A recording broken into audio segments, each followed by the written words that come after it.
Okey, Assalamualaikum dan selamat datang kepada semua pelajar. Ada 6 orang kan semuanya masuk kan kelas? Ya.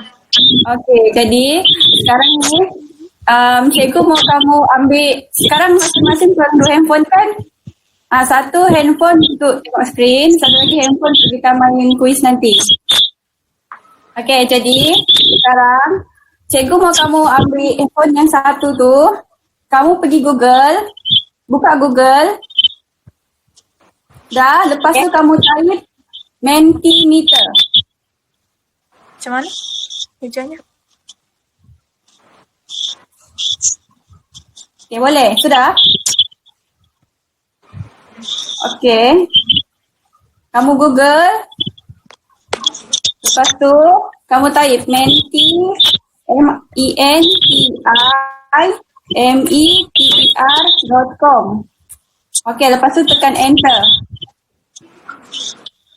Okey, sudah? Jap.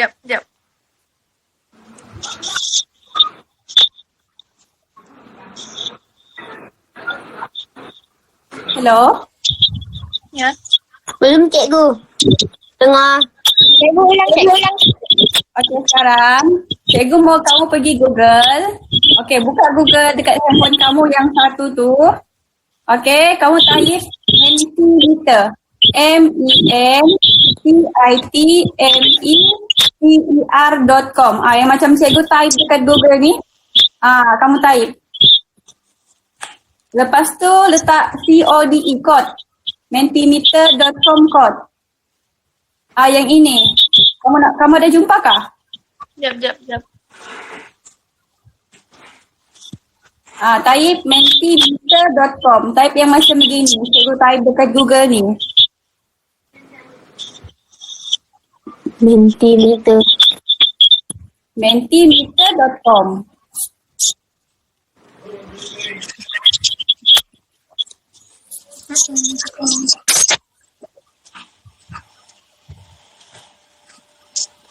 Okay, sudah?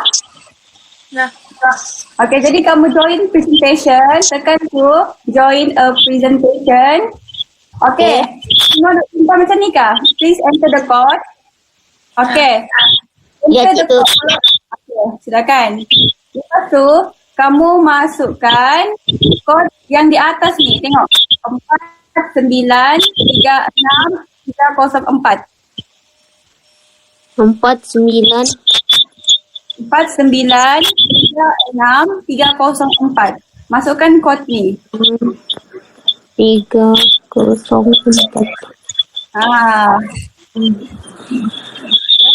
Dah. Sudah kan? Okey, jadi siapa yang sudah masuk tu, okey, cikgu mau kamu tulis satu perkataan yang kamu masih ingat tentang sistem pencernaan. Maksudnya kan kemarin kan cikgu sudah pasang kaji 9.2 pasal sistem pencernaan kan. Jadi sekarang cikgu mau kamu tulis keyword. Satu perkataan saja. Apa yang kamu ingat tentang topik tu? Tentang apa yang kamu pernah baca. Contohnya macam kamu ingat enzim. Okey, tulis enzim dekat situ. Contohnya okey. Ada kan dekat tepi tu? Mana semua edit ni? Kamu ada jumpa kah macam mana mau tulis dekat tepi sini? Dapat? Okey, cuba kamu tulis sesuatu perkataan.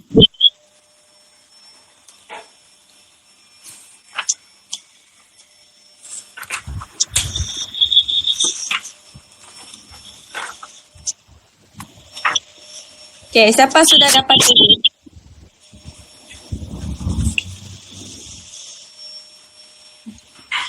Okey, yang lain apa tu? Cikgu. Satu je kah cikgu? Yang lain okey? Satu je, Ya. cikgu. Ya. Jadi sudah tulis 4936. Tu sudah ada satu orang tulis pencernaan fizikal. Siapa tu tulis? Okey, yang lain ada lagi? Kamu boleh tulis lebih daripada satu jawapan. Pencernaan kimia. Enzim. Okey. Pencernaan fizikal. Okey, ada lagi perkataan yang kamu ingat? Kamu tulis tak? Hidrolisis. Okey. Oksinogen. So, bagus. Nampak. Okey, bagus ya. Pundi hempedu. Kelenjar liur. Esofagus. Okey.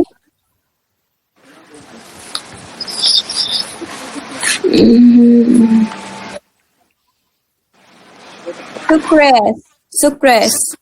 Maltase. Trypsin. Asid hidroklorik. Penguraian makanan. Polipeptida. Apa tu? Amylase pancreas. Rectum. Okey, bagus. Pepsin. Okey, maksudnya kamu sudah ulang kaji lah kan? Apa yang cikgu suruh kamu ulang kaji kemarin kan?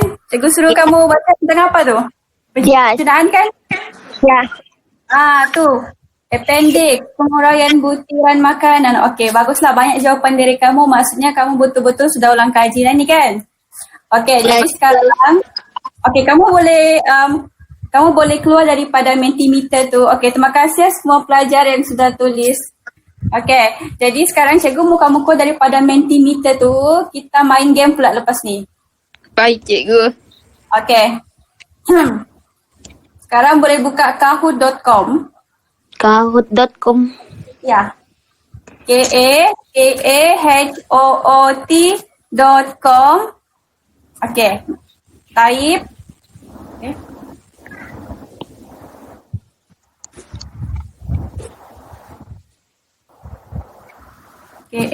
kahoot.com. Type Kahoot. Kahoot.com code. Okay, lepas tu akan keluar enter pin. Macam gini. Game pin. Okay, lepas kamu jumpa game pin tu, kamu masukkan ni pin yang terdapat dekat skrin ni. 478786.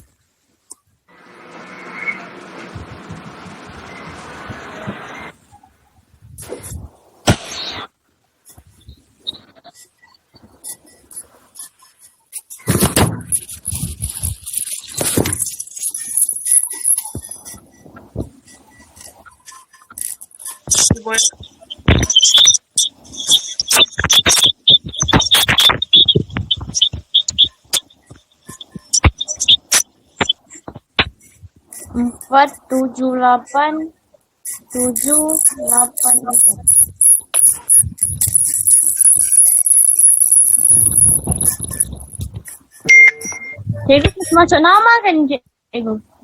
Ya, tulis nama kamu. Okey.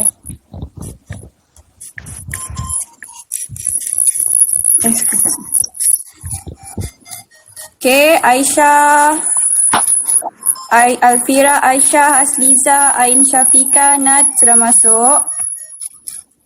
Okay, ada satu orang lagi. Siapa belum masuk? Wah.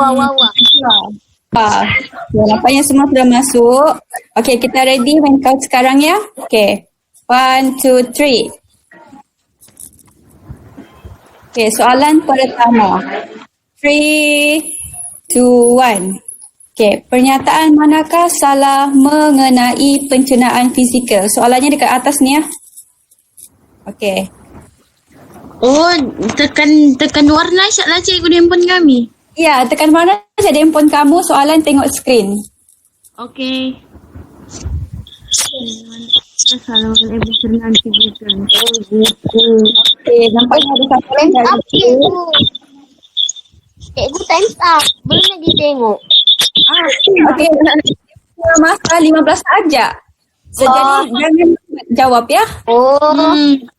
Begitu. Okay, next. Soalan seterusnya. Maka ini menjadi. Okey, apakah enzim yang terlibat dalam pencernaan makanan di bawah dalam badan manusia? Okey, jawab sekarang cepat-cepat. Ada 10 saat, 9 saat. Okey, tu answer. Cikgu. Okey, cepat. Tu mati hotspotnya.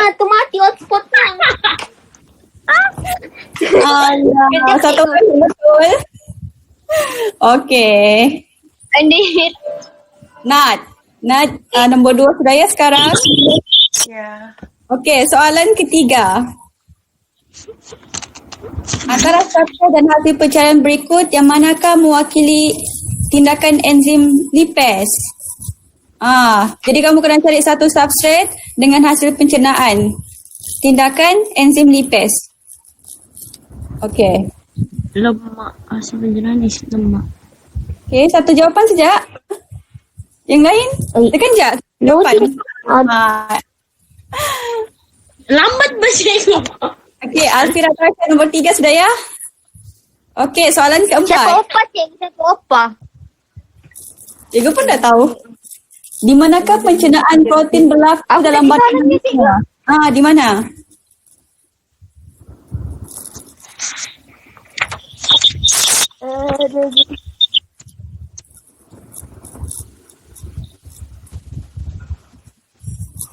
Okey, ada 4 answer. Okey. Nampaknya ada orang betul. Siapa tu? Wah, Nat. Nat telah menduduki sekarang. Okey. Seterusnya. Not. Alimentari. Serat dicernahkan kerana sistem pencernaan manusia menghasilkan selules untuk mencernahkan serat. Betul atau salah?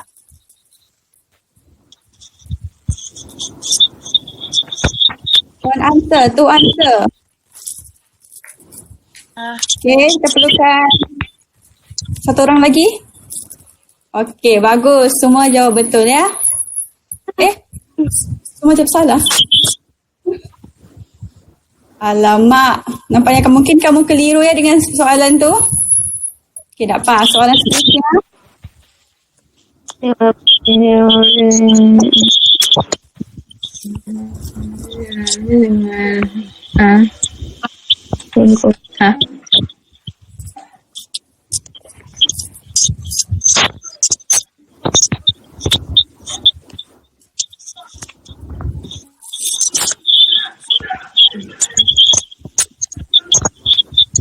Kamu tengok. Nat masih di atas. Terusnya soalan ke-7. Hebat, Nat. Hebat ya, Nat? Hebatnya Not. Apakah proses yang melibatkan pengecutan dan pengenduran otot pada salur pencernaan? Apa? Proses apa tu? Respirasi, osmosis, hemolisis. Okey.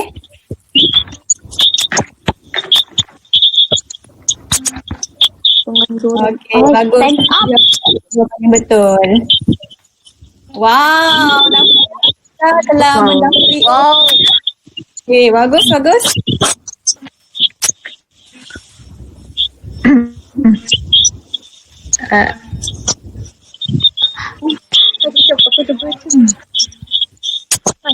Salah.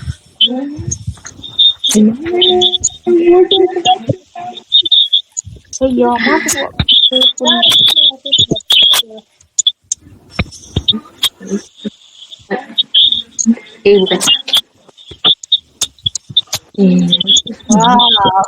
Wow. Nampaknya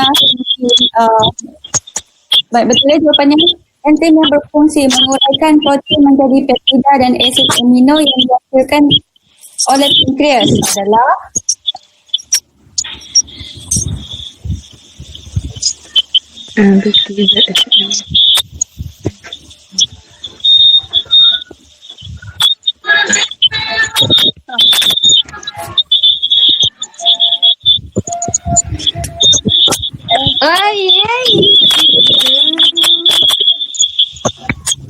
Okey, soalan ke-10. Peranan cecair hempedu. Cair ya. Nampak ya.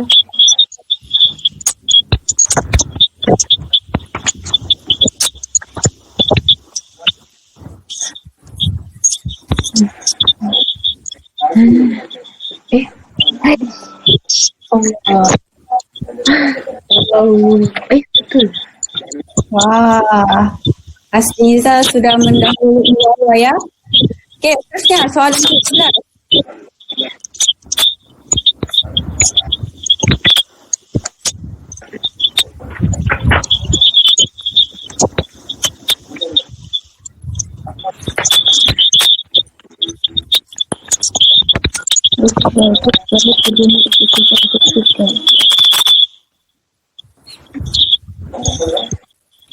Ay. Apa lagi? Wah, semakin berpisah. Okey, soalan ke-12.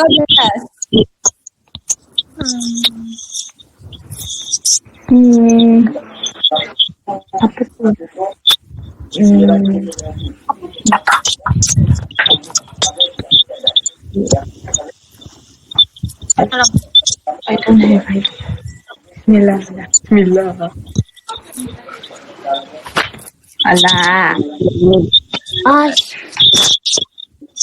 Wah, Syafika yang sudah Uy, ya. ini dia. Wah, mantap ini. Wah, 13. Nat. 4,000 Nat. Gila-gila.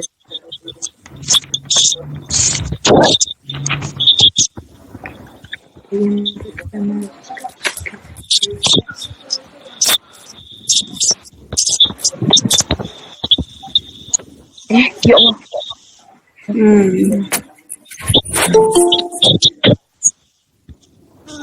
Okey, soalan terakhir. Okey, soalan terakhir ya. Iya. Ada cair. Ada air.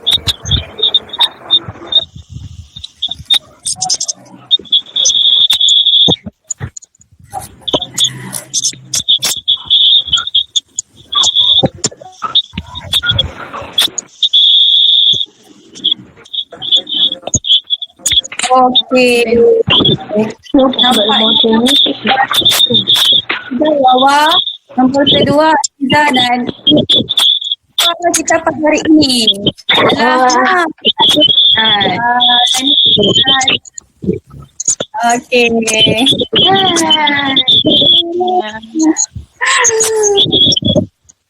Okey, tahniah pada nombor 1. Nampaknya kamu sudah dapat apa ni? Banyak orang kaji dah ya. Kamu tahu betul-betul apa yang kita cakap kemarin. Okey, jadi sekarang kita masuk kepada pembelajaran kita pada hari ini, iaitu hari ini cikgu ajar pasal penyerapan. Okey.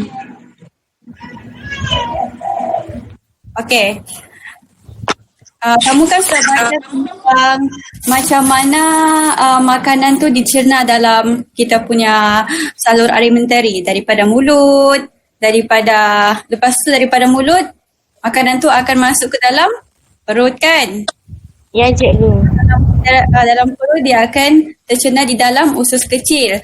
Jadi daripada usus kecil tu makanan yang dicerna tu akan diserap ke dalam kita punya salur peredaran manusia ya. Akan diangkut ke dalam salur peredaran manusia. Okey, jadi sekarang macam mana molekul yang ringkas daripada usus kecil tu dibawa masuk ke dalam sistem peredaran manusia. Okey, first yang kamu mesti tahu adalah penyerapan ni dia berlaku di mana? Dia berlaku di usus kecil. Okey, yang warna pink ni adalah usus kecil. Okey, jadi molekul hasil pencernaan tu akan diserap di ileum. Okey, siapa ingat apa tu ileum? Siapa masih ingat apa itu ileum? Okey. Okey, ileum ni, kalau kamu tahu ileum ni, Apa tu? Okey, siapa boleh jawab apa tu ileum?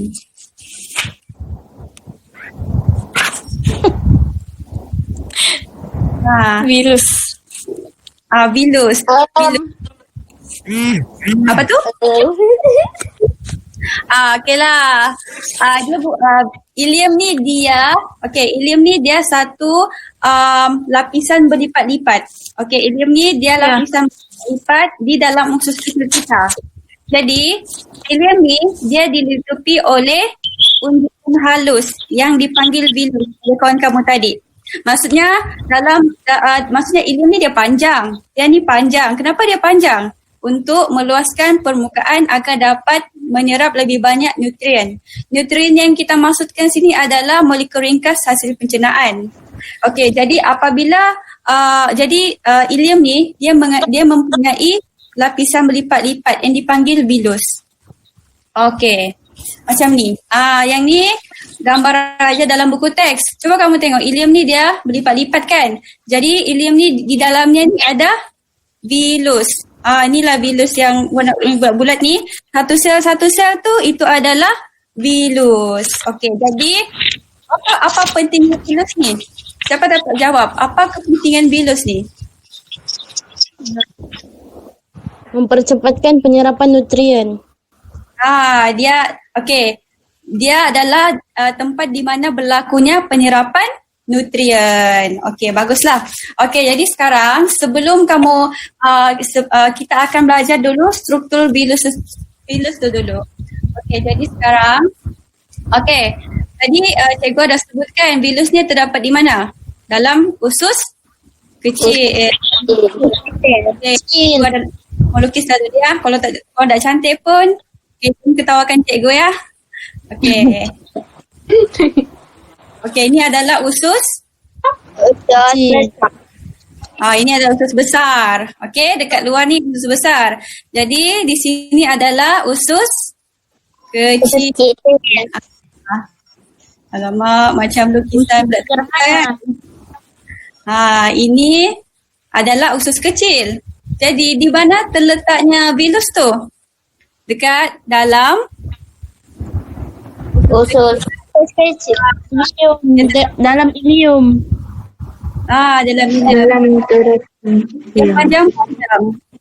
Dekat permukaan usus kecil kamu. Ini adalah vilus.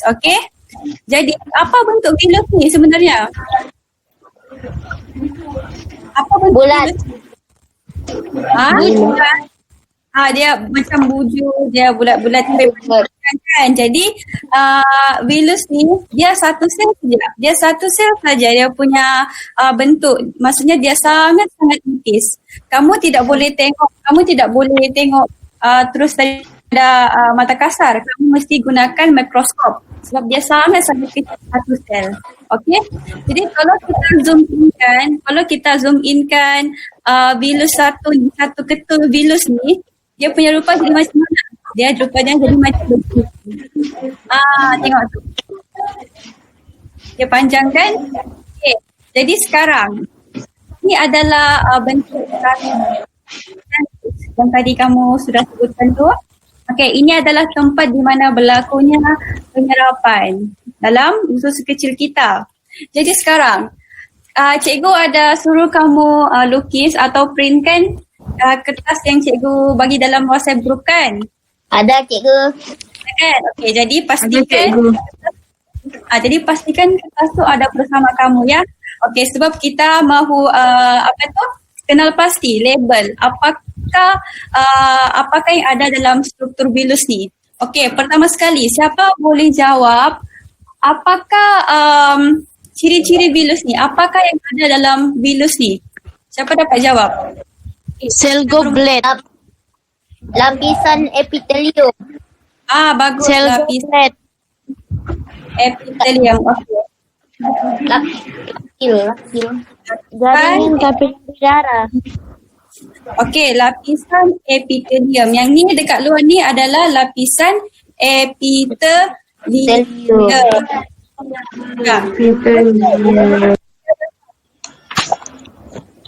Ada apa lagi? Sel goblet. Ada sel goblet. Sel goblet.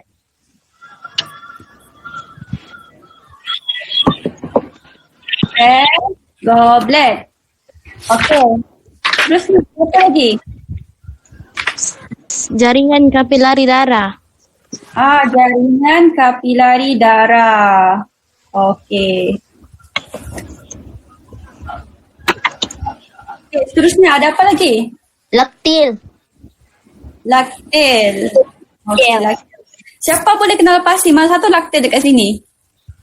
Laktil yang tengah-tengah. Yang tengah-tengah yang warna kuning tu kan? Okey. Okey, seterusnya ada apa lagi dekat jus ni? Ada arteriol. Bukan jus usus ya, kelenjar usus.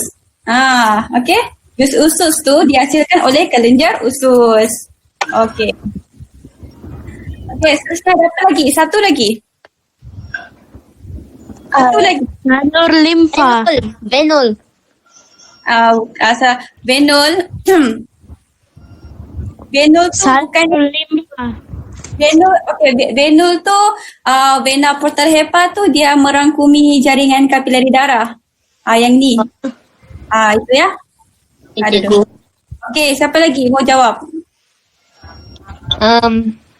Salur limfa. Ya, salur limfa. Salur limfa. Salur limfa dia adalah bersambung dengan laktil. Arteriol. Kat sinilah salur limfa. Arterial bukan. Okey, cikgu bagi keyword ya. Dia punya perkataan start dengan huruf M. M.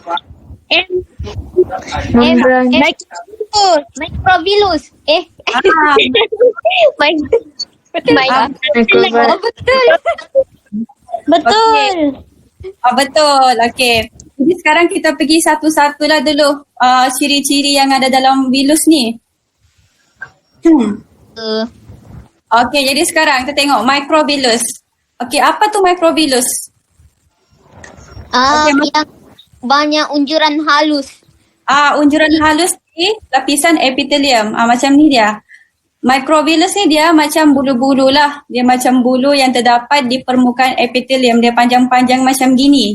Ini adalah microvillus satu-satu ni kan? Ya. Okey. Jadi kenapa adanya fungsi kenapa adanya microvillus ni? Apa fungsinya? Untuk Menyediakan luas permukaan yang besar untuk meningkatkan kadar penyerapan nutrien. Okey, betul ya, untuk meningkatkan kadar penyerapan nutrien. Okey, seterusnya kita pergi sel goblet. Okey, dekat mana terletaknya sel goblet tu? sel goblet. Sel goblet Sel goblet. okey. Dia terletak di antara microvillus. Okey, cuba kamu tengok ni. Cikgu ada lukis satu microvillus. Yang ni pun ada microvillus. Jadi tengah-tengah ni dia ada microvillus kan? Itu adalah sel goblet. Yang ni adalah sel goblet. Itulah cara kamu kenal pasti mana satu sel goblet. Maksudnya dia terletak di antara microvillus. Faham? Faham. Jadi yang cikgu bulat ni itu adalah sel. Okey, di antara microvillus yang paling panjang ni. Jadi sel goblet ni fungsinya apa? Untuk merembes mukus yang satu pencernaan. Betul lah, untuk merembes mukus semasa untuk melicinkan pencernaan. Okey, jadi contohnya apa? Contohnya macam ada certain masa tu kalau seseorang tu dia mengeluarkan najis, kadang-kadang terdapatnya cecair dekat najis tu. Itu adalah contoh mukus yang keluar daripada usus kecil dia. Faham? Itu. Okey, seterusnya kita ada laktil. Okey, laktil. Ini adalah laktil. Okey, fungsi laktil ni apa? Untuk mengangkut titisan asid lemak dan gliserol. Untuk mengangkut titisan lemak dan gliserol. Okey, seterusnya kita ada kelenjar usus. Kelenjar usus ni di sinilah. Okey, contohnya. Okey, jadi fungsinya adalah untuk merembes jus usus macam kamu tadi cakap tu, jus usus. Okey, apa contoh jus usus? Contoh jus usus. Ya. Okey, kamu ada supres, laktes, lipase dan irepsin. Itu contoh-contoh kelenjar usus. Kamu boleh tengok balik dekat 9.2. Dia ada terangkan tentang kelenjar usus. Seterusnya ada apa lagi? Jaringan kapilari darah. Yang ni adalah jaringan kapilari darah. Okey, ada vena dan ada arteri. Jadi fungsinya adalah untuk mengangkut pencernaan ke seluruh badan. Okey, seterusnya. Okey. Kan dalam usus kecil kita ada 2 jenis bahan telarut makanan. Kamu masih ingatkah apa 2 jenis tu? Satu adalah bahan telarut air, kan? Satu lagi Bahan telarut lipid. bahan telarut lipid. Okey, bahan telarut lipid. Okey, jadi sekarang Cikgu mau Alfira sebutkan apakah contoh bahan telarut air? Fruktosa. Fruktosa. Fruktosa. Okey, Cikgu mahu Najwa. Selain fruktosa, apa lagi bahan telarut air?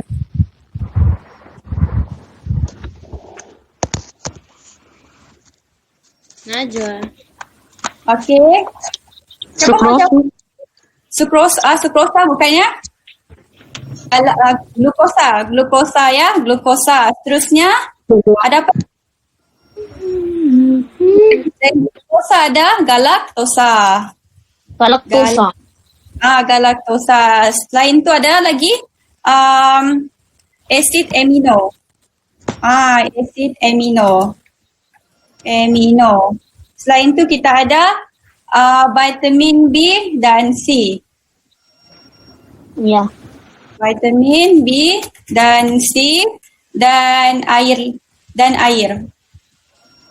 Okey, yang ni kamu boleh tengok dalam buku teks kamu. Okey, dalam buku teks kamu ada dia bagi gambar raja. Dia ada tunjukkan mana satu bahan telarut air, mana satu bahan telarut lipid. Okey, jadi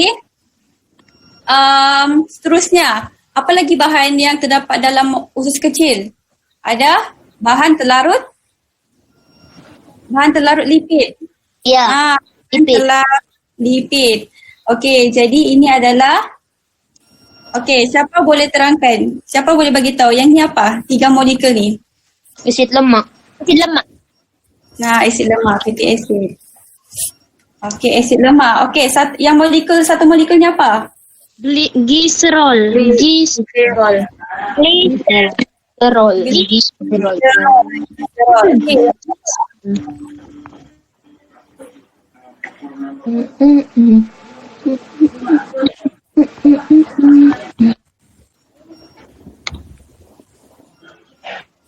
Glycerol, asid lemak dan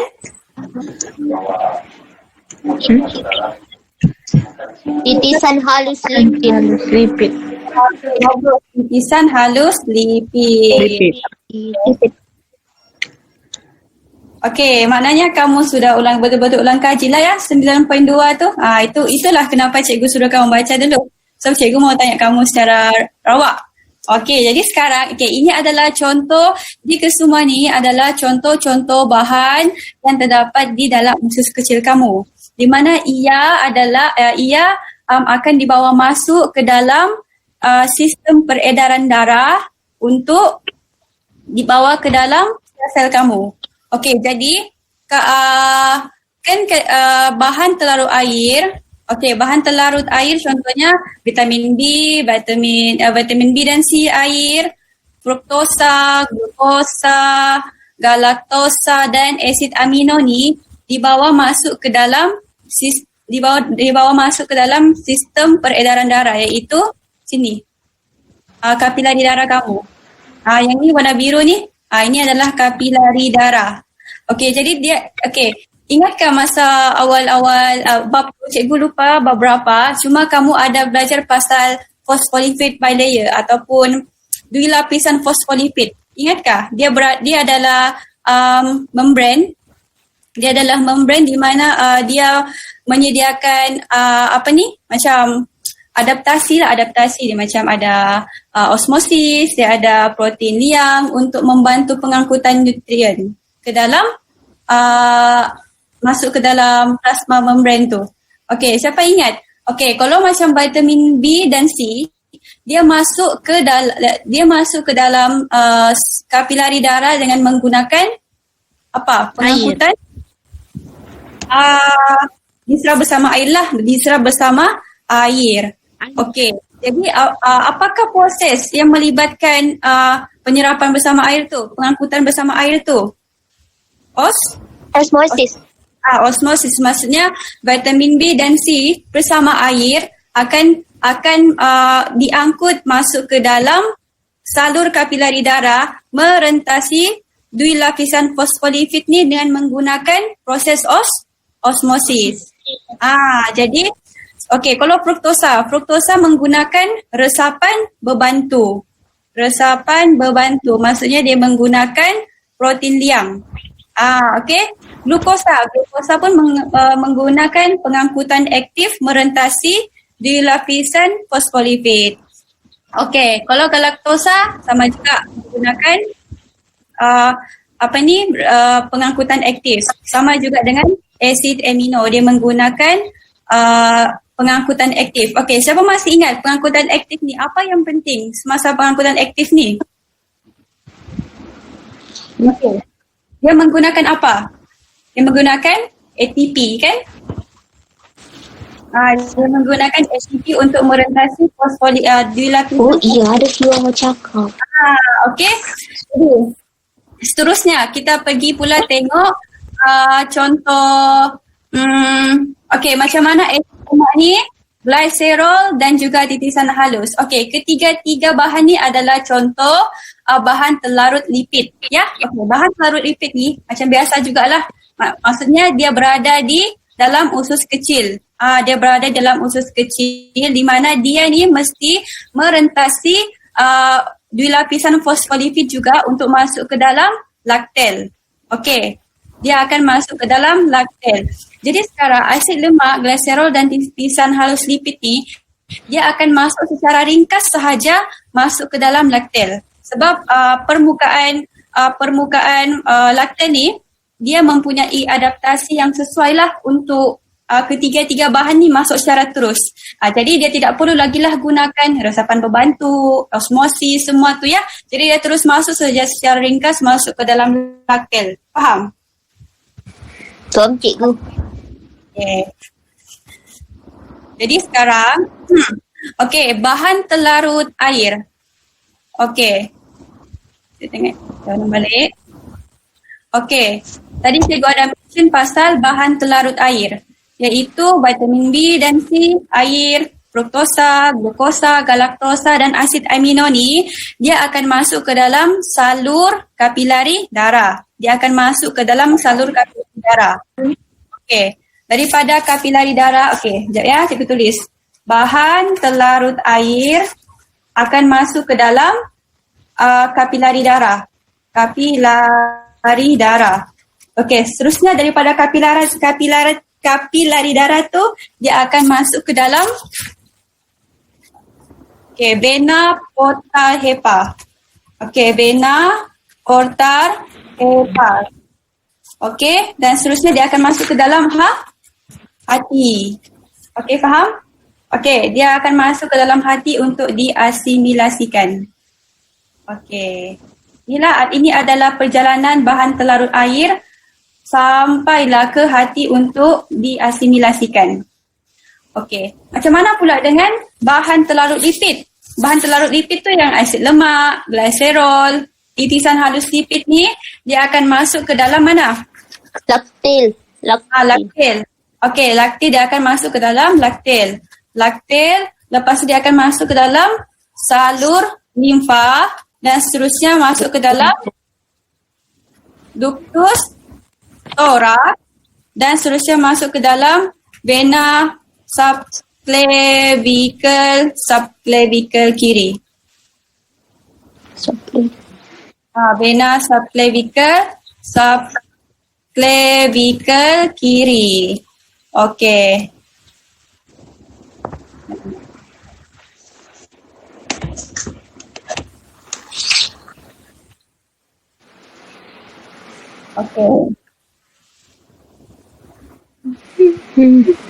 Okey, ini adalah perjalanan bahan telarut air dan bahan telarut lipid. Okey, macam ni kan? Sorry lah, tak berapa cantik sudah. Laktil maksudnya bahan pelarut lipid akan masuk ke dalam laktil, seterusnya dia akan masuk ke dalam salur limfa, dan seterusnya dia akan masuk ke toraks, dan seterusnya dia akan masuk ke vena subclavicle kiri untuk dipam ke seluruh badan. Ini adalah dua cara macam mana bahan pelarut air ni masuk ke dalam sel kita. Sel badan. Okay, faham? Faham cikgu? Okay. Okay, nanti kamu boleh tengok buku teks kamu ya. Kamu boleh buka buku teks kamu untuk tengok secara langsung gambar raja ni. Sebab gambar raja ni memang cikgu ambil dalam buku teks. Jadi cikgu just coret-coret untuk bagi kamu faham. Okay. Seterusnya, okay, apabila bahan tercerna tu dia masuk ke dalam bahan tu akan masuk ke dalam makanan tercerna akan masuk ke dalam sistem peredaran darah. Okay, kamu kena ingat ya. Okay, kamu kena ingat. Sistem peredaran manusia. Sistem peredaran manusia terdiri daripada dua. Okay, satu sistem peredaran darah dan satu ni sistem limfa. Okay, sistem peredaran darah tadi tu cikgu cakap adalah tempat di mana bahan pelarut air masuk. Okay, kalau sistem limfa tempat di mana bahan pelarut lipid masuk. Okay, untuk bantu angkut nutrien untuk proses asimilasi. Okay. Asimilasi. Maksudnya lepas proses pencernaan akan berlakunya proses penyerapan kan dekat usus kecil dengan bantuan bilus. Lepas tu lepas makanan tu melalui proses pencernaan dia masuk lagi kepada satu proses lain iaitu asimilasi. Asimilasi yang berlaku di dalam sel. Okey, kalau kamu tengok ni asimilasi berlaku di dalam sel di mana fungsi asimilasi adalah nutrien digunakan untuk membentuk sebatian kompleks atau komponen struktur. Okey, jadi maksudnya dalam asimilasi ni apa yang organ yang penting adalah hati. Okey, sebelum tu kita akan belajar dulu apa fungsi hati.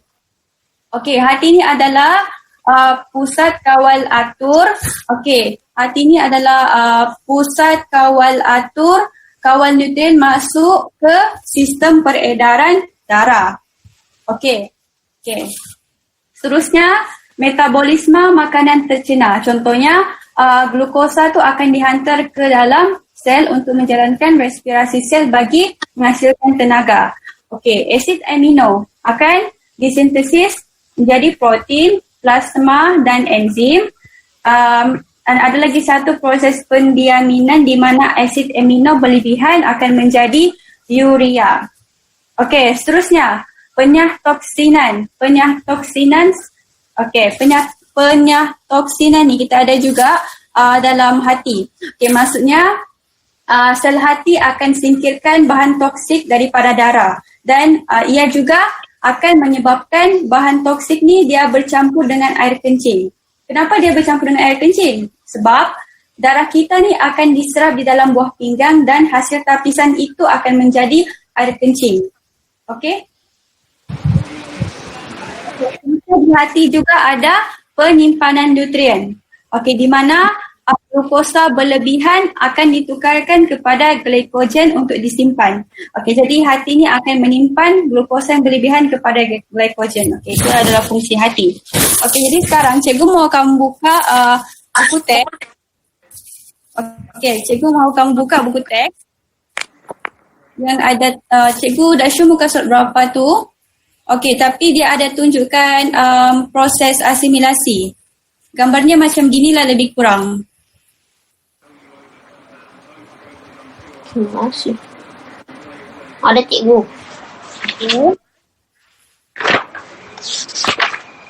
Okey, cikgu terangkan secara ringkas ya macam mana proses asimilasi ni berlaku.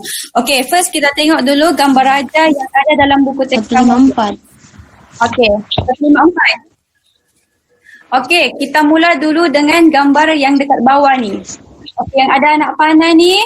Okey, sekarang, Okey, siapa ingat ni gambar apa? Tadi cikgu ada terangkan. Saya tanya, ni adalah gambar apa? Yang ni. Vilus. Itu adalah bilus. Okey. Okey, ini adalah bilus. Maksudnya di mana berlakunya penyerapan bahan larut lipid dan tidak larut lipid. Okey, dekat sini. Okey, jadi bahan larut air akan masuk ke dalam kapilari darah. Yang ni akan masuk ke dalam kapilari darah. Bahan larut air.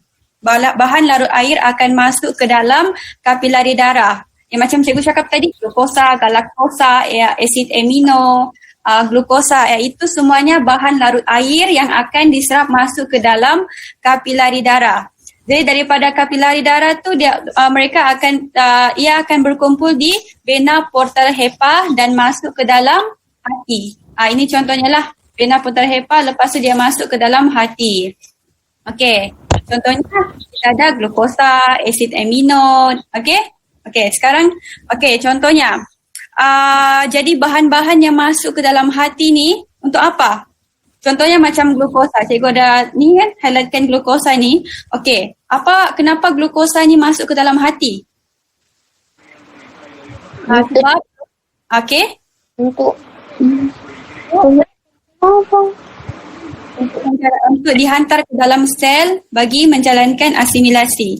Okey, jadi glukosa ni pada awalnya glukosa yang di dalam hati ni akan digunakan akan dihantar ke dalam sel. Ini adalah sel darah. Okey, akan dihantar ke dalam sel dan sel tu akan menggunakan glukosa untuk digunakan dalam proses apa? Respirasi sel. Proses Respirasi sel. Proses respirasi sel. Kenapa sel tu mesti menggunakan glukosa untuk apa? untuk membebaskan tenaga. Untuk membebaskan tenaga dalam bentuk molekul ATP. Okey, Mas. Pandai, kamu masih ingat. Okey, seterusnya glukosa yang berlebihan di dalam hati ni tidak perlu disimpan di dalam sel. Okey, maksudnya glukosa ni yang terdapat dalam hati ni dia ada dua. Satu untuk digunakan untuk sel, satu lagi ni dia berlebihan. Okey, jadi glukosa yang berlebihan ni dia tidak perlu dihantar ke dalam sel. Sebab glukosa yang berlebihan dalam hati ni akan bertukar menjadi glycogen. Dia akan bertukar menjadi glycogen dan disimpan dalam otot. Jadi glycogen yang lama disimpan di otot ni akan lama-kelamaan akan bertukar menjadi lemak. Okey, faham? Jadi maksudnya glukosa yang datang dari kanji bila-bila masa saja dia boleh bertukar menjadi lemak. Sebab kalau kita tengok macam kambing. Okey, kambing dia besar, so apa? Okey, kambing dia bukan makan lemak kan? Kambing kan dia makan rumput. Tapi kenapa dia nampak macam gemuk je? Sebab padahal dia hari-hari makan, dia selalu makan rumput. Rumput kan karbohidrat dan selulosa, kan? Tapi karbohidrat ni sebenarnya dia akan ditukarkan kepada glukosa. Itu yang menyebabkan pembentukan daging di dalam badan badan kambing lembu tu, badan lembu tu yang menyebabkan dia nampak gemuk. Itulah saiz dia boleh besar. Faham? Faham. Okey, seterusnya. Okey, cikgu ulang balik ya. Glukosa yang datang daripada sistem pencernaan dan seterusnya dia akan diserap masuk ke dalam bilus dan seterusnya akan masuk ke dalam vena portal hepa. Okey, dan seterusnya ia akan masuk ke dalam hati. Jadi dari hati tu glukosa akan dihantar ke sel untuk menjalani respirasi untuk penghasilan tenaga atau ATP. Kemudian glukosa yang berlebihan tu akan ditukarkan kepada glycogen, kemudian kalau berlebihan lemak tu berlebihan glycogen tu akan ditukar menjadi lemak. Okey, dan akan disimpan di dalam bawah kulit lah atau otot. Okey, itu glukosa. Okey, kemudian kita ada lagi asid amino. Okey, asid amino ni juga sama kes macam glukosa sebab dia bahan larut larut air dan dia akan terus masuk ke dalam kapilari darah. Jadi macam biasa, asid amino ni pun akan masuk ke dalam hati dan seterusnya dia akan dihantar ke dalam sel juga. Dia sama kes macam glukosa. Jadi amino acid ni penting untuk sintesis protoplasma, baiki tisu rosak dan juga sintesis enzim. Okey, seterusnya manakala lipid. Okey, lipid ni adalah bahan terlarut lipid lah kan. Bahan terlarut lipid maksudnya dia bukan bahan terlarut air. Dia akan terus masuk ke dalam laktel. Okey, contoh lipid tu apa? Ada glycerol, asid lemak, vitamin A, D, E, K kan? Vitamin A, D, E, K. Itu contoh lipid. Okey, di mana ia akan masuk ke dalam sistem limfa iaitu laktel. Yang ni laktel. Okey, daripada situ bila lipid ni masuk ke dalam sistem limfa, dia akan masuk seterusnya ke dalam sel. Yang ni. Okey, cuba kamu tengok. Ni lipid dia akan terus masuk ke dalam sel. Jadi lipid ni dia tidak masuk ke dalam hati. Macam glukosa dan asid amino, dia akan terus masuk ke dalam sel. Faham? Jadi apabila lipid ni masuk ke dalam sel, maka sel tu dapat gunakanlah terus lipid ni. Contohnya macam lipid ni, contoh lipid adalah fosfolipid. Di mana fosfolipid ni digunakan untuk membina kolesterol dan membran plasma dan manakala lemak yang disimpan dalam tisu adipos yang terdapat di bawah kulit tu akan dijadikan sebagai tenaga simpanan. Okey, last ada satu lagi proses iaitu pendiaminan. Okey, kalau kamu tengok dekat buku teks kamu dia ada letak pendiaminan kan dekat hati. Okey, pendiaminan ni maksudnya asid amino yang berlebihan yang tidak dihantar ke sel akan ditukar menjadi urea. Maksudnya asid amino yang berlebihan di dalam hati akan ditukar menjadi urea. Okey, urea ni akan masuk ke dalam salur darah dan akan diangkut oleh darah. Jadi salah satu tempat yang dia akan pergi adalah buah pinggang lah. Buah pinggang. Okey, jadi asid amino ni akan masuk ke dalam buah pinggang untuk menjadi air kencing. Itulah contoh pendiaminan di mana cikgu ulang balik asid amino yang berlebihan ni dia akan menjadi urea. Okey, faham? Okay.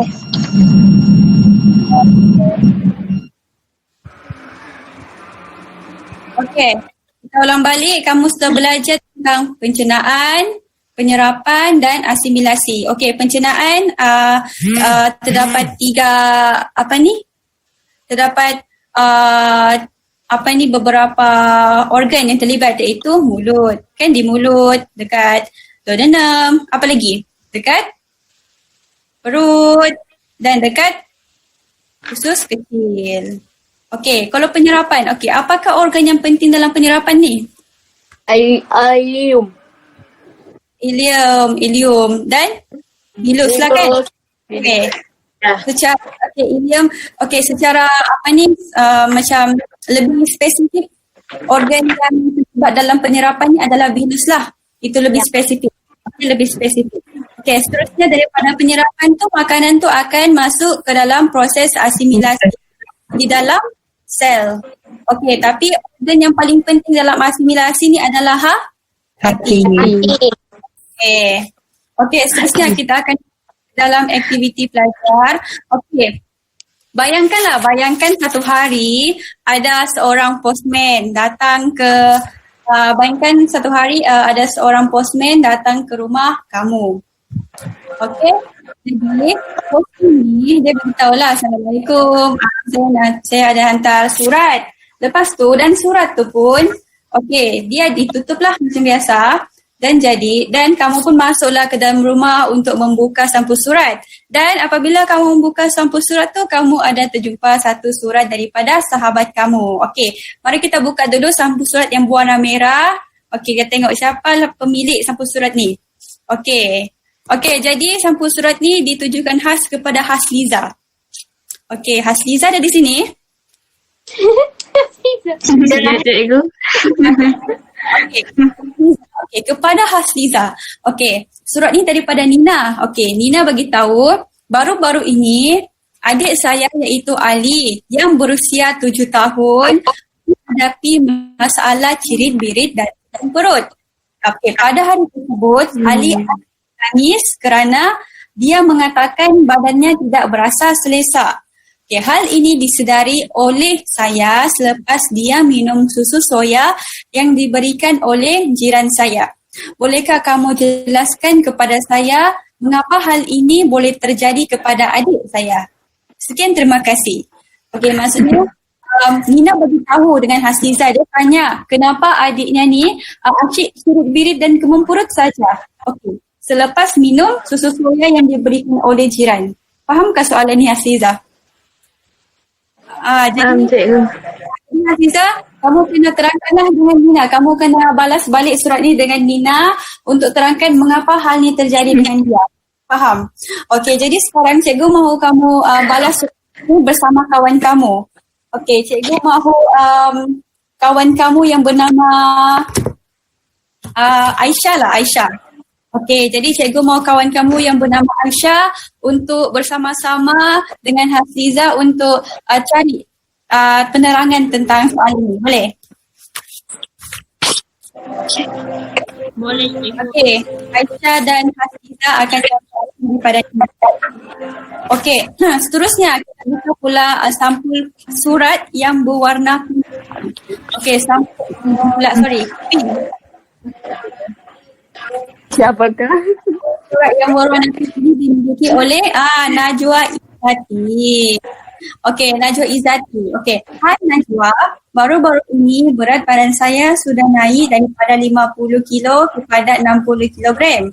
Ibu saya beritahu pengambilan daging yang mempunyai kandungan lemak yang tinggi tidak baik untuk kesihatan. Okey, saya rasa badan saya sekarang tidak mempunyai apa-apa masalah sebab saya tidak pernah rasa badan saya ini membawa keburukan kepada diri saya. Saya rasa happy sangat sebab dapat makan ayam goreng hari-hari. Tapi saya ingin tahu juga, adakah tindakan saya ini benar-benar akan menjejaskan kesihatan saya pada masa akan datang? Harap kamu dapat jelaskan daripada Sarah. Okey, jadi Izzati, fahamkah apa maksud surat daripada Sarah ni? Faham, cikgu. Faham kan? Jadi Najwa dan Aisyah untuk balas surat daripada Aisyah ni dan terangkan mengapakah adakah pengambilan lemak yang berlebihan tu dapat menjejaskan kesihatan Sarah pada masa akan datang. Kan? Sebab si Sarah ni tengok daripada surat ni, dia cakap dia tidak rasa bersalah pun, kan? Tidak rasa bersalah sebab ialah hari-hari makan ayam porsi kan, tapi dia selalu tegur. Dia tak payahlah makan ayam yang berbahaya. Jadi Sarah ni dia mahu penjelasan lebih lanjut. Kenapa ibunya cakap macam tu? Faham? Jadi sekarang Najwa Izzati, cikgu mau Najwa Izzati dan juga part pairing dia Ain lah. Ain untuk terangkan kepada Sarah. Boleh? Boleh. Okey. Seterusnya kita ada sampul surat yang berwarna biru. Okey, siapa pula tuan sampul surat ni? Nadira. Okey. Okey, surat ni daripada Ain. Selamat petang Nadira.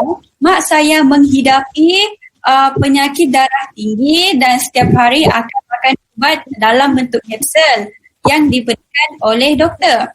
Apabila mak saya pergi ke hospital dan sampel darahnya diambil dan dianalisis, didapati bentuk struktur molekul ubat ini adalah berlainan daripada bentuk struktur molekul asalnya. Bolehkah kamu jelaskan mengapa hal ini terjadi? Okey, jadi maksudnya ini dia bagi tahu yang mak dia ni menghidapi penyakit darah tinggi dan setiap hari dia akan makan ubat dalam bentuk kapsul. Jadi satu hari dia pergi ambil darahnya di hospital dan apabila dianalisis struktur molekul obat ni adalah berlainan daripada asalnya.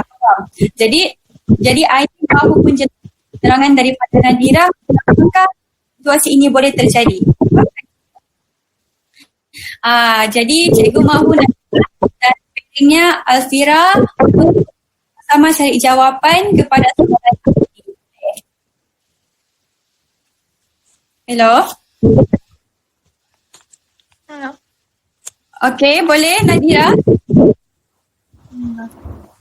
Boleh cikgu. Boleh kan? Okay, Nadira dan Alfira. Sekarang Okey, cikgu. cikgu bagi masa dalam 5 minit. Cukupkah? 5 ke 10 minit lah. 5 ke 10 minit untuk kamu bincang dengan parent kamu. Lepas tu cikgu mahu kamu buat sharing lah. Buat sharing apa yang kamu sudah bincang dengan kawan kamu kepada cikgu dan rakan-rakan yang lain. Jadi sekarang jadi sekarang cikgu mau kamu off dulu handphone kamu, Google Meet. Nanti lepas 10 minit masuk balik. Boleh? Boleh cikgu. Boleh cikgu. Boleh. Okey. Mana boleh?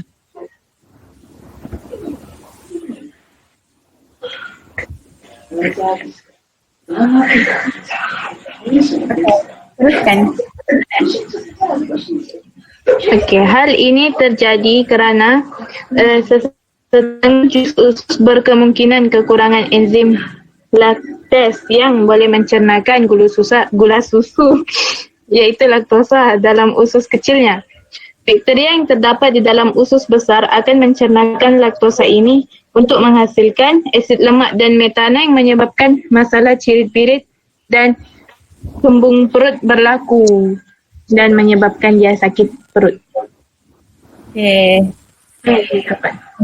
Itulah yang disebabkan, itulah mengapa perut adik si Ali ni sakit selepas minum susu daripada jirannya sebab dia punya sistem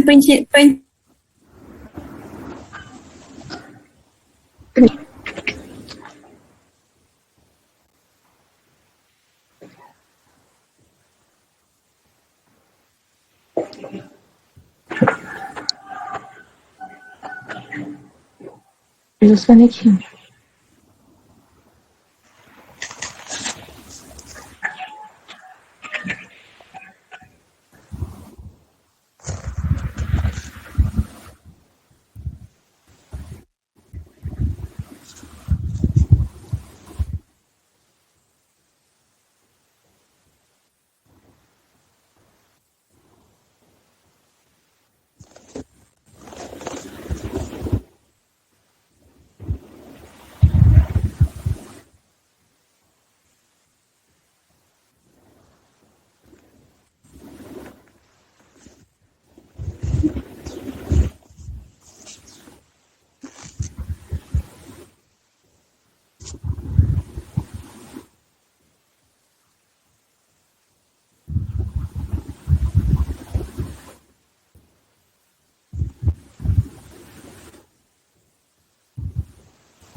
Hello?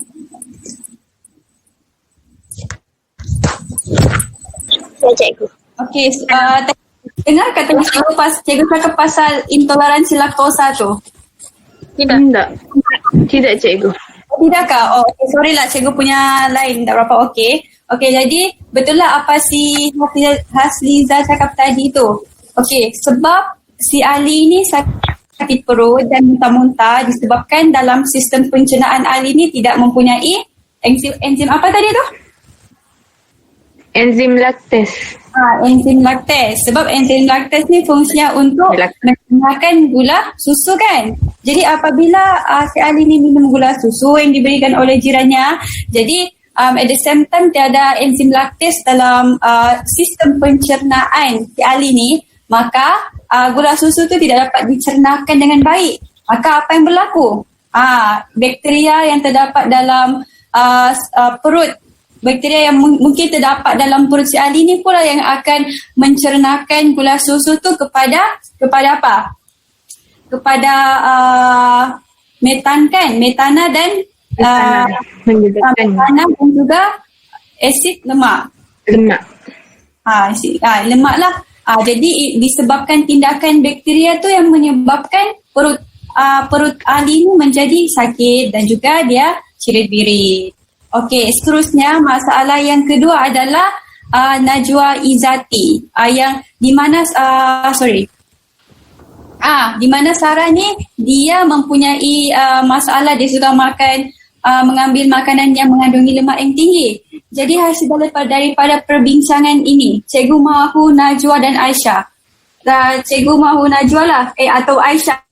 Boleh share apa jawapan kamu? Cikgu. Okey. Jawab balik cikgu. Oh, Aisyah. Berbagi kami. Ya cikgu. Okey. Siapa boleh extend? Apa jawapan kamu?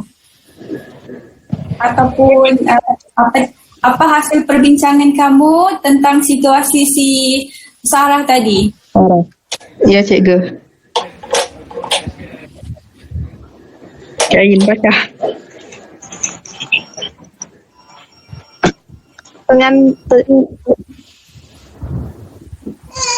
Pengambilan kan Iya. pengambilan ayam goreng pasti akan menjejaskan kesihatan kamu pada masa hadapan. Kerana jika kamu mengambil ayam goreng dengan yang banyak atau kerap boleh menyebabkan peningkatan lemak. Kerana ayam goreng mengandungi lemak yang dapat meningkatkan paras kolesterol dalam darah.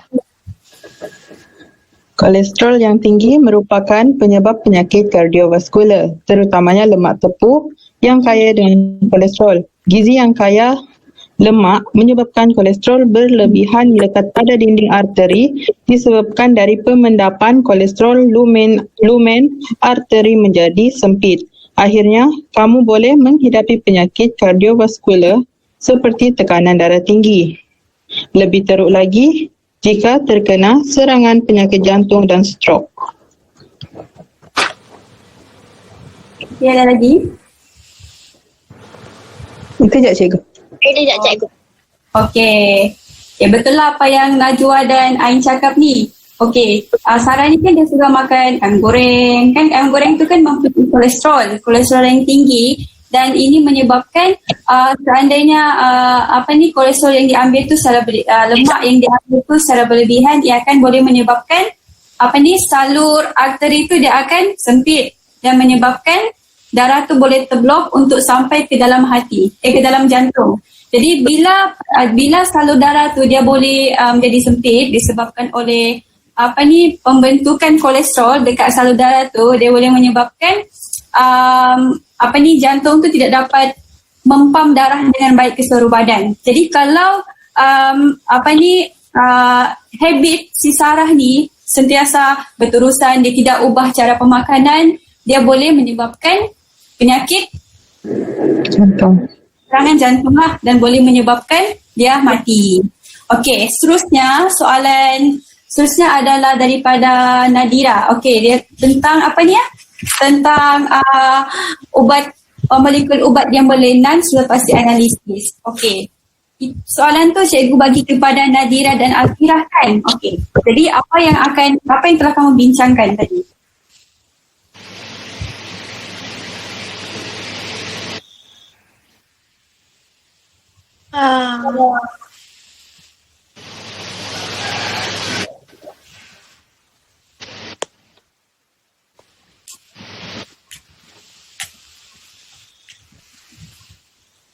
Okey. Antara Nadira dan Alfira, siapa yang boleh share jawapan kamu dengan kawan-kawan? Okay, Nadira ya.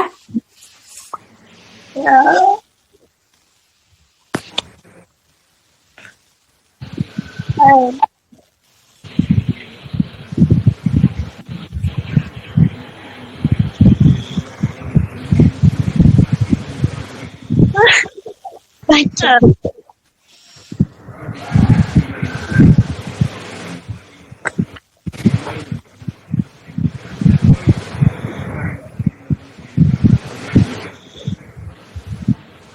Oh.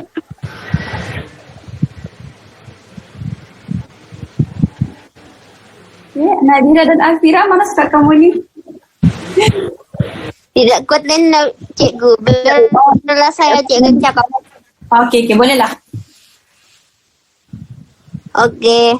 Ubat tersebut mungkin telah diubah sesuai oleh hati kerana sebarang komponen yang bertoksik dalam ubat dinetralkan dan ditukar kepada bentuk yang kurang toksik dan memudahkan proses perkumuhan melalui ginjal. Oleh itu, bentuk struktur ubat yang ditelan berbeza daripada struktur yang sama.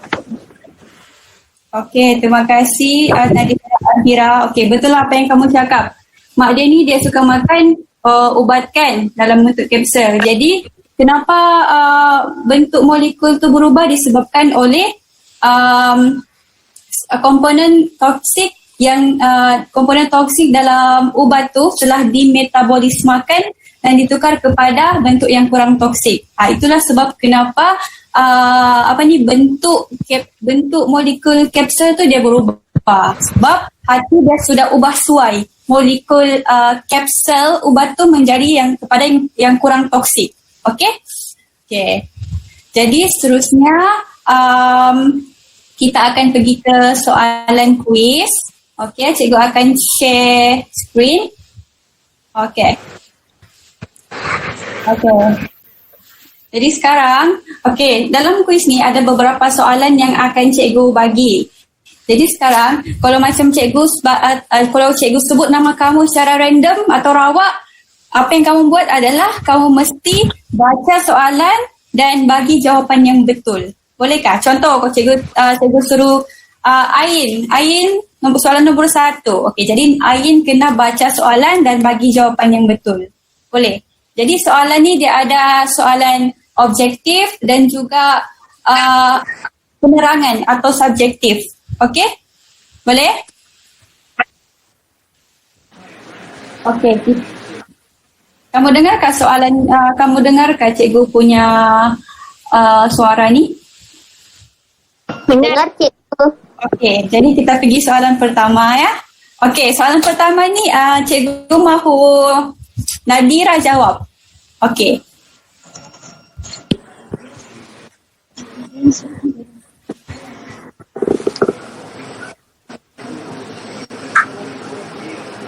Ada Nadira? Okey, kalau Nadira tak okey lain, bolehlah Alfira jawab.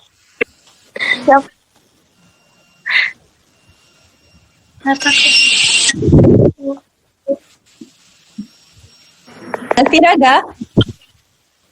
Ya cikgu, saya sini cikgu. Okey, bolehlah jawab nombor pertama. Sebab tadi cikgu panggil Nadira kan, tapi dia tak dengar, mungkin line dia tak okey kan? Okey, Alfira lah jawab soalan pertama. Nyatakan struktur utama untuk penyerapan hasil pencernaan. Okey, ini soalan objektif. Okey. Virus penyerapan osmosis. Sekejap.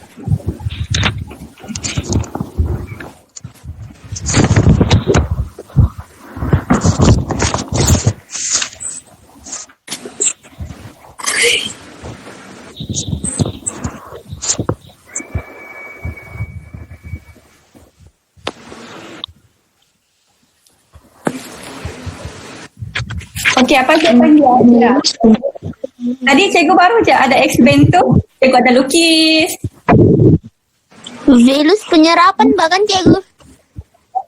Ya. Pencernaan. Apa tadi ya? Jadi apalah jawapannya? Esophagus. Ya. Itu esophagus. Bukan proses utama. Macam osmosis. Mana boleh osmosis? Osmosis tu proses pengangkutan air. Bilu. Esophagus. Esophagus mana boleh? Esophagus tu proses kristalsis berlaku. Dia untuk pengangkutan makanan dari mulut ke duodenum. Siapa tadi ada jawab Venus tu? Venus. Jawapannya Venus ya. Okey, Alfila tolong fokus. Lepas tu tolong banyakkan ulang kaji ya. Jawapannya Saya Venus. fikir itu hasil penyerapan cikgu. Ni dia bilang nyatakan struktur utama. Kan? Struktur utama. Astagfirullah. Dia minta hasil pencernaan. Bukan. Untuk penyerapan hasil pencernaan ni, maksudnya apakah struktur utama untuk penyerapan hasil pencernaan? Jadi lain kali kalau exam, kena baca soalan betul-betul. Sebab bayangkan exam ni, satu markah kamu dapat A. Disebabkan soalan senang macam ni, kamu boleh dapat B. Sayang kan? Okey? Okey, seterusnya kita pergi soalan kedua. Okey, Cikgu mahu soalan kedua ni dijawab oleh Ain.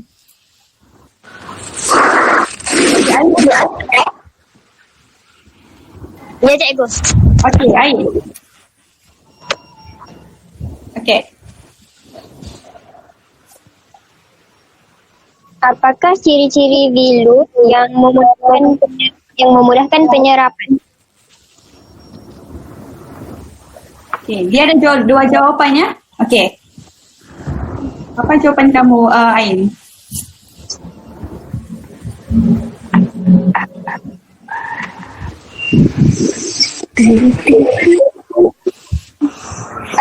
B dengan C. Okey, kita tengok apa jawapan yang betul ya. Okey, B betul.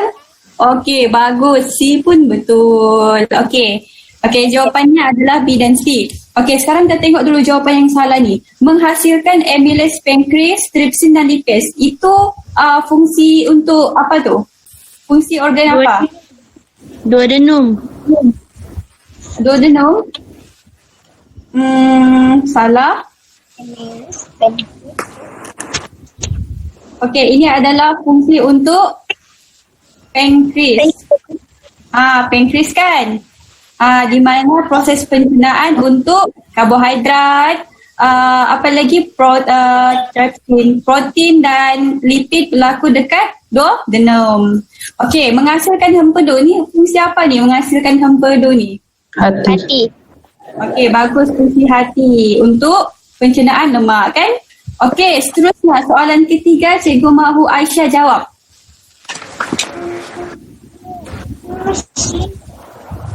Okey, Aisyah ada Aisyah? Ada cikgu. Okey.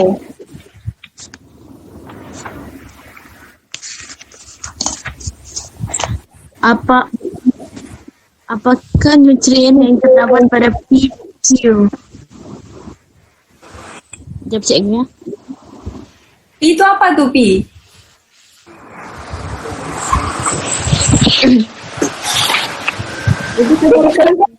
Cikgu ada lukis tu P tu. Okey, yang lain boleh jawab ke? Apa tu P? Siapa ingat? Itu Kejap. Kapilari darah kan? Okey, ini sebelum tu ini gambar apa ni Aisyah? Ni gambar apa ni? gambar apa tu, Fah? Apa? Gambar bilus. Okey, ni gambar bilus. Jadi di sini berlakunya penyerapan makanan. Jadi sekarang soalan ni tanya, P ni tadi siapa jawab tu? P tu adalah kapilari darah. Q ni adalah laktil. Jadi sekarang apakah nutrien yang diserap pada P dan Q? Okey, tengok jawapannya. Apa kau pilih Aisyah?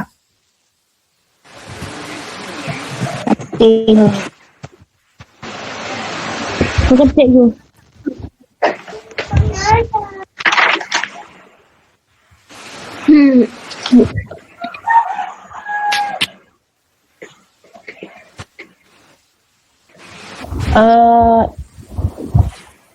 Vitamin B cikgu. B, okey, kita tengok jawapannya ya. Lama jawapannya glukosa, P glukosa, Q vitamin D. Ingat ya, ini adalah kapilari darah di mana bahan terlarut air akan menyerap. Okey, contoh bahan terlarut air itu apa?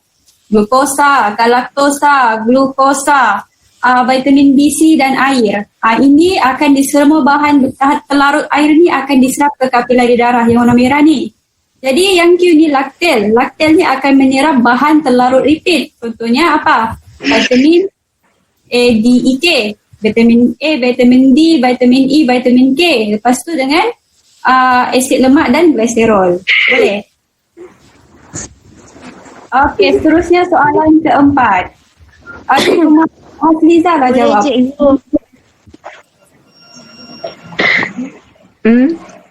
Okey, Cikgu mahu Hafliza jawab soalan nombor 4.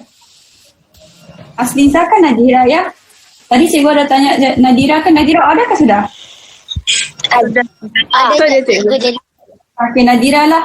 Okey, Nadira. Sebab tadi cikgu sebut nama kamu awal-awal kan? Okey, kamu jawab soalan nombor 4 ni. Okey.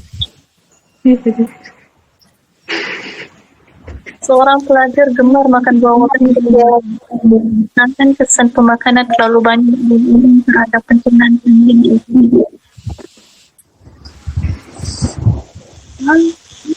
Okey, dapatlah apa jawapan yang kamu rasa betul untuk soalan ni? Maksudnya kalau kamu tak dapat terangkan secara menyeluruh pun tak apa. Yang penting ada kritik tu. Apa tu?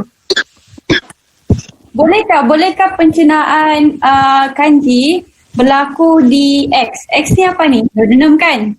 Jadi seandainya terlalu banyak asid dekat duodenum ni, bolehkah pencernaan kanji tu berlaku?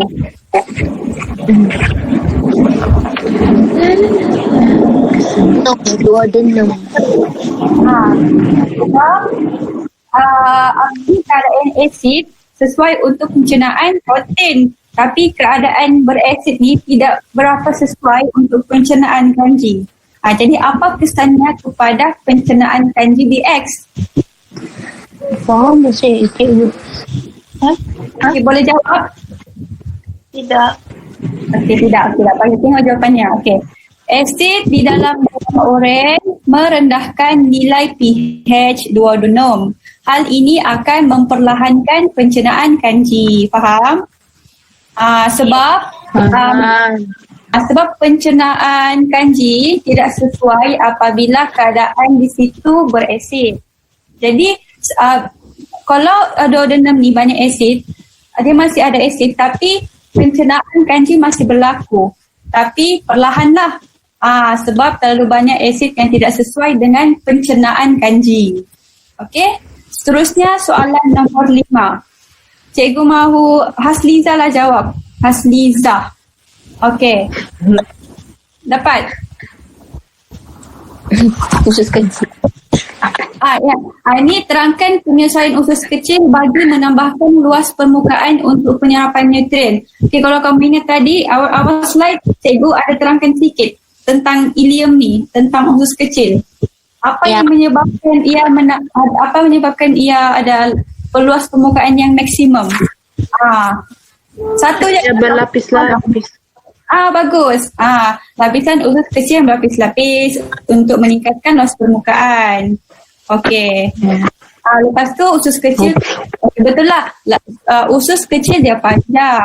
Lepas tu lapisan dalam usus kecil berlipat-lipat serta dilitupi vilus untuk menambahkan luas permukaan bagi penyerapan nutrien. Pada permukaan epitelium vilus terdapat banyak mikrovilus. Siapa masih ingat mikrovilus tu rupanya macam mana? Tadi cikgu ada lukis kan? Dia panjang-panjang. Bulu-bulu panjang yang halus. Betul lah. Dia berada di mana tu mikrovilus? Berada epitelium vilus. Di luar epitelium vilus. Pandai. Okey, seterusnya soalan nombor 6. Apakah maksud asimilasi? Okey, orang yang cikgu belum sebut namanya Najwa. Ya, cikgu. Okey. Jawab ni. Apa jawapan kamu? Apakah maksud asimilasi? Asimilasi.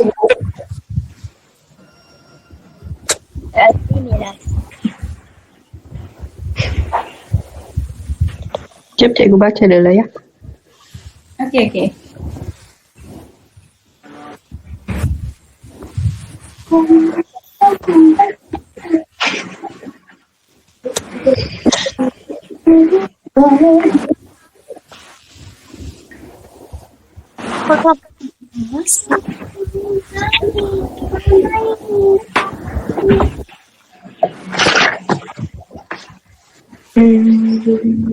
Kah cikgu? Apa tu? Jawapan kamu A. Betul Ya. A. Betul-betul. Jom.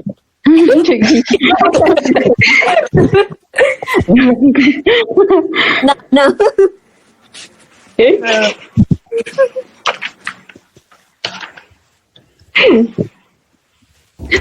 Kalau nak A, B lah tu cikgu. Kalau nak B, Okey. C. A. Dah mau betul. Asimilasi ni apa? Asimilasi. Pencernaan lain, asimilasi lain. Respirasi lain.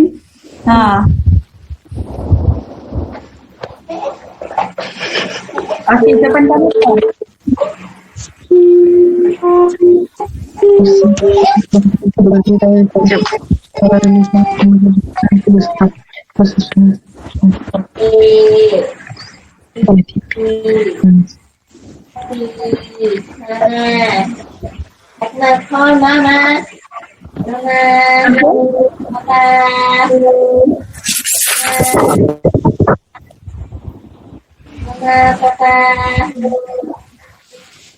Okey. Jawapan apa? Jawapan kamu apa, Hasliza? Najwa.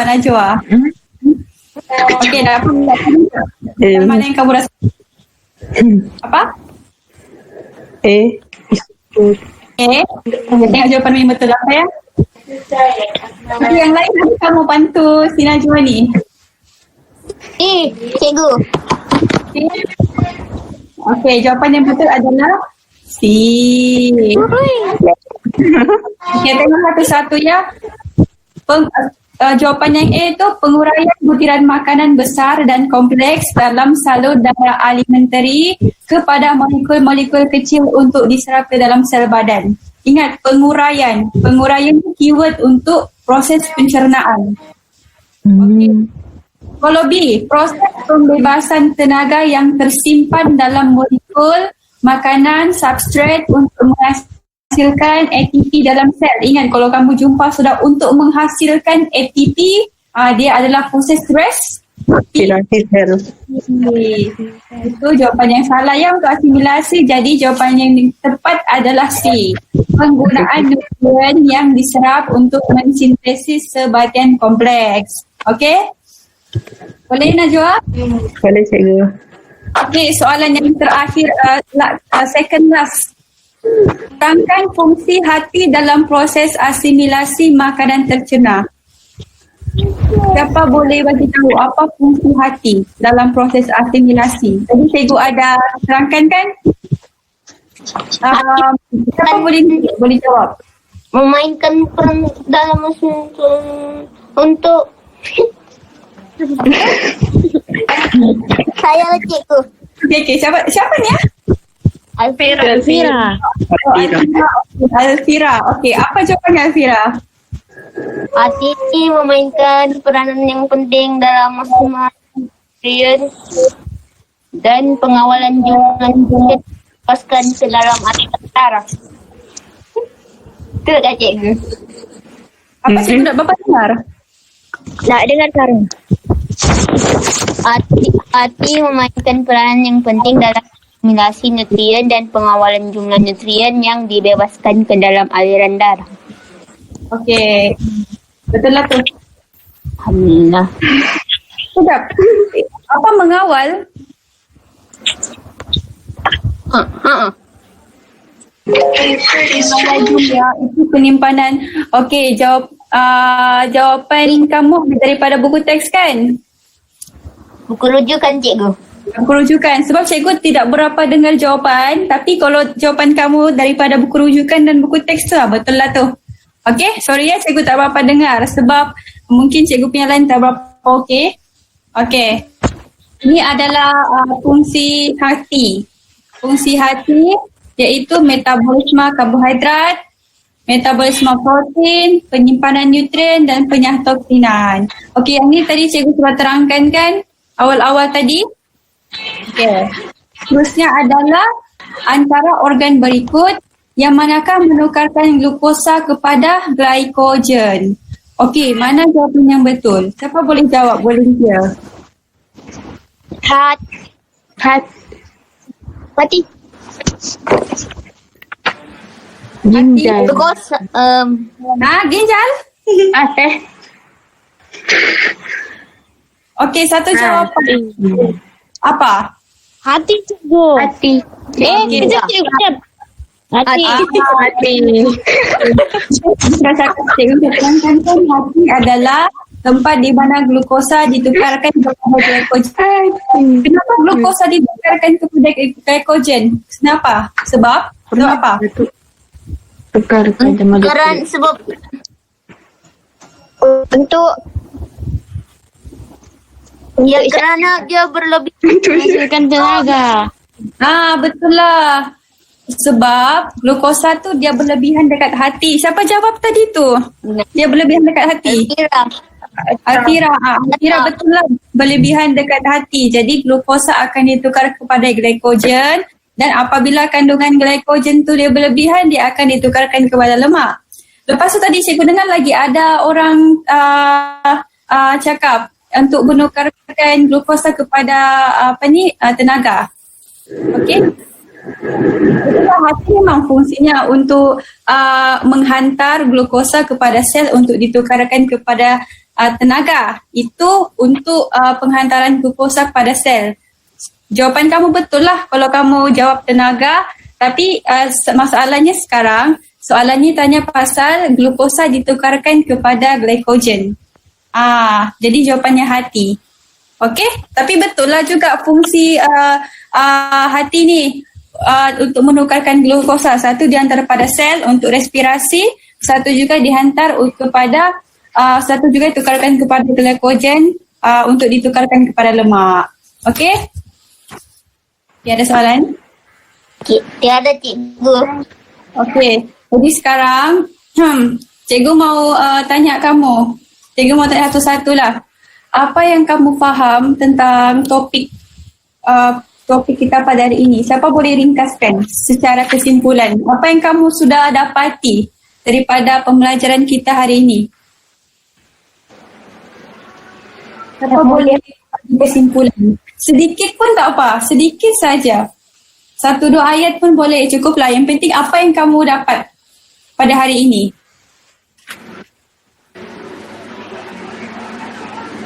Okay, siapa boleh bagi tahu cikgu?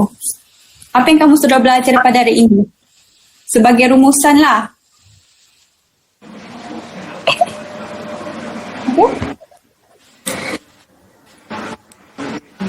Boleh? Ada yang mau cakap?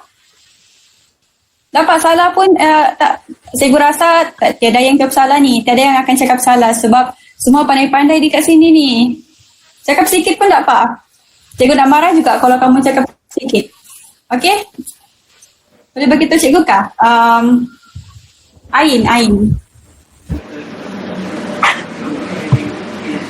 Okay, hari ni kita belajar apa Ain?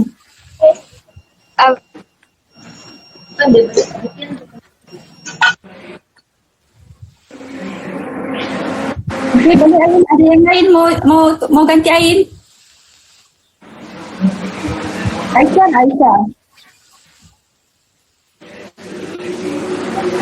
Saya cikgu.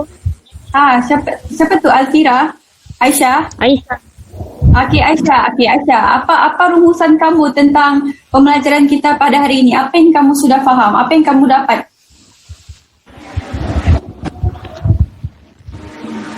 Mau terangkan ke cikgu atau sebut je apa yang saya dapat? Ya, apa yang kamu dapatlah? Dapatlah terangkan secara keseluruhan. Maksudnya simple je. Saya dapat pencernaan manusia itu terdiri daripada salur alimentari yang panjang dan berotot dari mulut ke dubur. Saya dapat belajar lokasi dan tindakan pencernaan dalam sistem pencernaan manusia dan saya belajar macam mana tindak balas enzim-enzim dalam badan.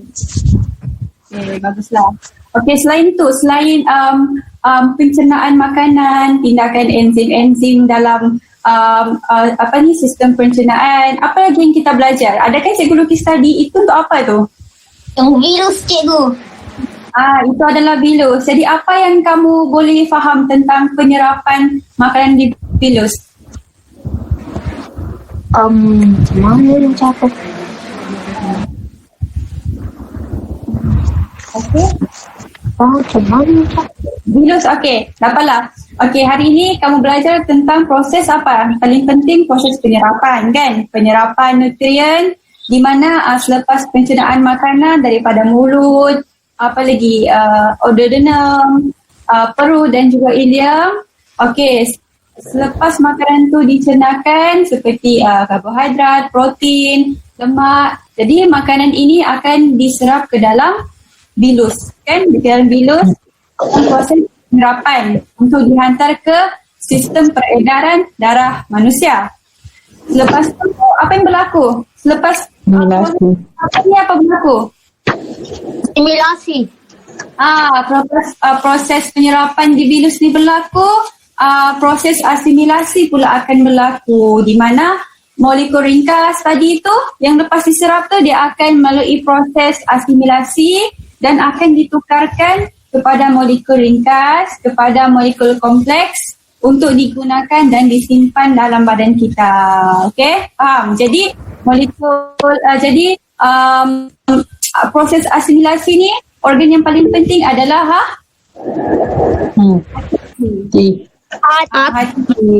hati. Jadi kita mestilah sentiasa ialah sebagai manusia, kan, kita kan masih muda, kita masih kita telah diberikan ilmu macam biologi ni, kan. Kalau kita ambil makanan yang tidak baik macam mengandungi lemak yang berlebihan, minyak yang berlebihan, maka ia akan memberikan kesan yang tidak baik kepada badan kita. Jadi kita mestilah sentiasa bersyukur dengan apa yang kita ada ni. Kita sekarang sihat, tidak sakit, kan. Jadi janganlah makan makanan yang tidak sihat. Hari-hari makan Pepsi, hari-hari makan selalu minum minuman berkarbonat, ya. Jadi kita mesti selalu makan makanan yang sihat dengan banyakkan makanan yang mengandungi sayur-sayuran, buah-buahan dan sebagainya. Okey? Okey, ada soalan kah? Ya, ada, cikgu. Dah. Okey, cikgu. Okey, kita akhiri kelas kita, ya. Itu saja. Terima kasih. Terima kasih, cikgu. Terima kasih, cikgu. Okey. Let's go.